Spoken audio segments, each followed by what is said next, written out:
First question. Since a delusion is a fixed false belief, does it make any sense to be talking to the believers? It makes a lot of sense to be talking to the believers because, when you say believers, do you mean believers in theism or atheism? That's the presumption, yes. I'm sorry, believers in theism, is that correct? Yeah. I see, you're saying that because a delusion is fixed, there's no point trying to change. Well, I'm not that pedantic, I'm not going to assume that it's necessarily fixed. The main target, I would say, is not so much the absolutely convinced idiots.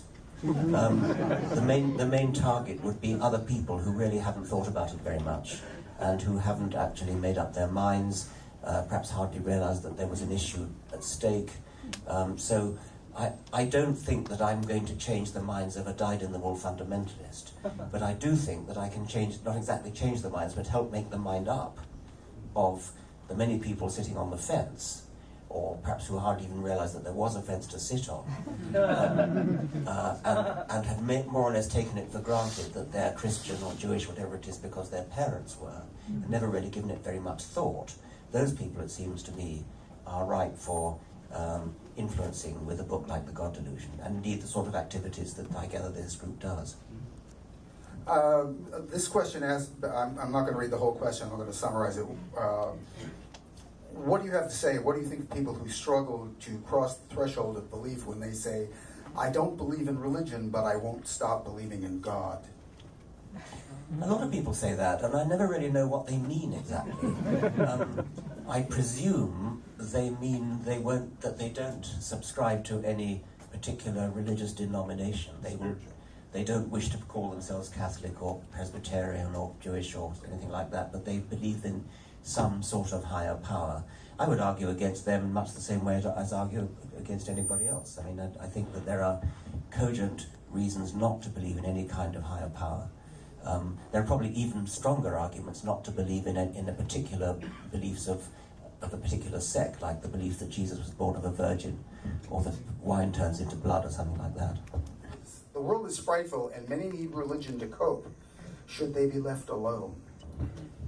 I think it's important to recognize that it is a kind of mental placebo, that it does comfort people. But it's also important to recognize that because something is comforting, that doesn't make it true. But I think it's important not to make the really obvious logical error that because something is comforting, therefore it's true. I mean, that is a very common error. And of course, once you realize that, it's no longer comforting, but that's true. I think that's one part of the answer, is that you have to distinguish what's comforting from what's true. But the other part is to say, actually, is it all that comforting? I mean, is it a bit of a myth that you need religion in order to be comforted, to be consoled, to be reassured? Some people say, well, people who are afraid of death might welcome the consolation of thinking that they will survive their own death. But since most of them believe that there's a very good chance they'll go to hell rather than heaven, how comforting is that? And I mean, I know of an old man at the moment who's entering extreme old age, and he's absolutely terrified of hell. And he's the sweetest, kindest, goodest, most righteous man you could imagine. But apparently he did some terrible thing when he was a young man. Goodness knows what. I imagine something terribly innocent, perhaps of a sexual nature or something. And he's now haunted by the fear of hell. And any number of people are haunted by the fear of hell. So it's a two-edged sword, this thing about life after death. And the other thing is that even if you do go to heaven, do you really want to go to heaven for 1 billion years? Beyond the time when the sun swells to a red dwarf and engulfs the earth and you go on playing your harp. Even the 72 virgins might begin to pall. Well, I'm not so sure about that. But actually, a little bit more seriously, I think that to the extent that death is frightening, what's frightening about it is the idea of eternity. The human brain is not equipped to cope with the idea of eternity. And I sort of feel that eternity is sufficiently frightening that I want to, just as I wouldn't like to have my appendix out without an anaesthetic, I want to spend eternity under a general anaesthetic. And that's what's going to happen. This question actually goes to, again, something I'm sure you've dealt with many times. The question of morality. Since there is no God, why should we be kind and be good to each other beside the fact that it's the right thing to do? I presume the person who asked that didn't really mean it.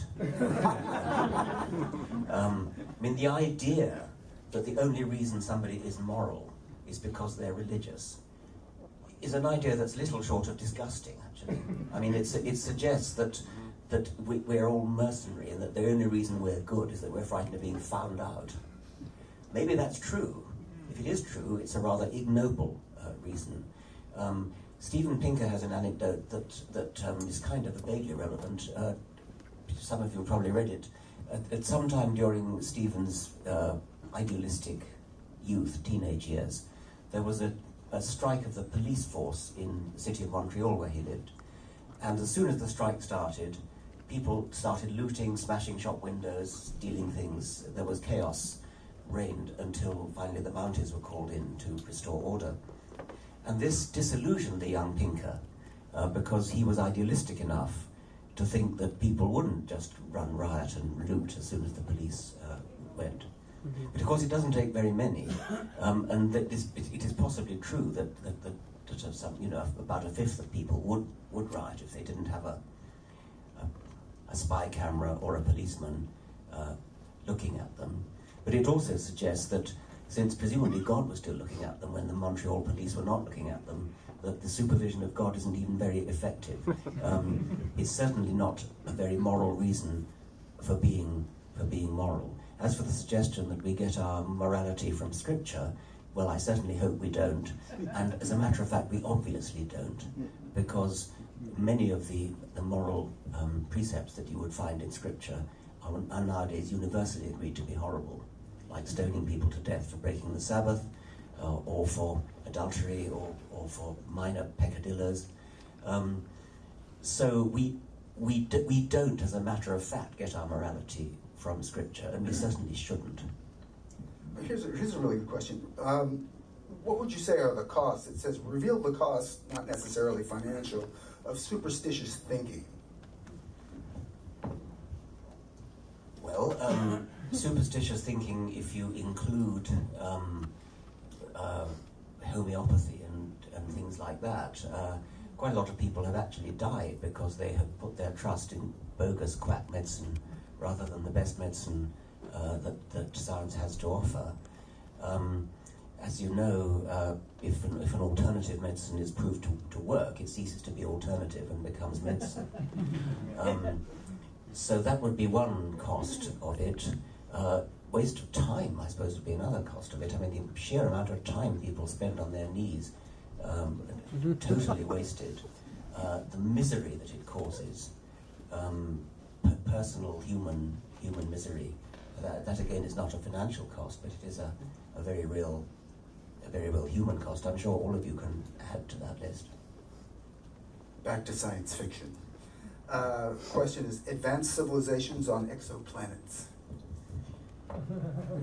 Well, there are current estimates say there are about 10 to the 22 stars in the universe, as far as we can observe the universe. Probably most of them have planets, so the number of planets is probably more than a one with 22 noughts after it. So statistically, it would seem a pretty powerful argument that there probably is life elsewhere in the universe. We can't be sure of that. We have no direct evidence of it. If there is no other life in the universe, but we know there's life here, then the immediate inference from that is that the origin of life, that event which I was talking about earlier, whether it's RNA, whatever it is, the origin of life on this planet would have to be a quite staggeringly improbable event. For something to only happen once in 10 to the 22 opportunities for it to happen would mean that it's so improbable that when we try to answer the question that the earlier questioner asked, how did the origin of life happen, it had to have been an event so implausible, so improbable, as to be well nigh impossible, and yet it did happen. Because there were 10 to the 22 opportunities for it to happen. It only happened once, and by definition the place where it happened has to be here, because here we are. That's a version of the anthropic principle. I don't believe that for a moment. I don't think it was that improbable, and it follows from that, therefore, that I believe that there are lots of life forms elsewhere in the universe. They could be very few.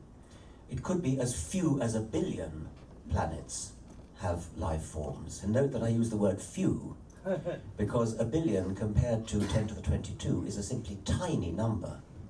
If there are only 1 billion planets that have life, then they're probably so spaced out that the chance that any one of them will see any other of them is very low. Certainly the chance of any one of them actually visiting any other one is very, very low indeed.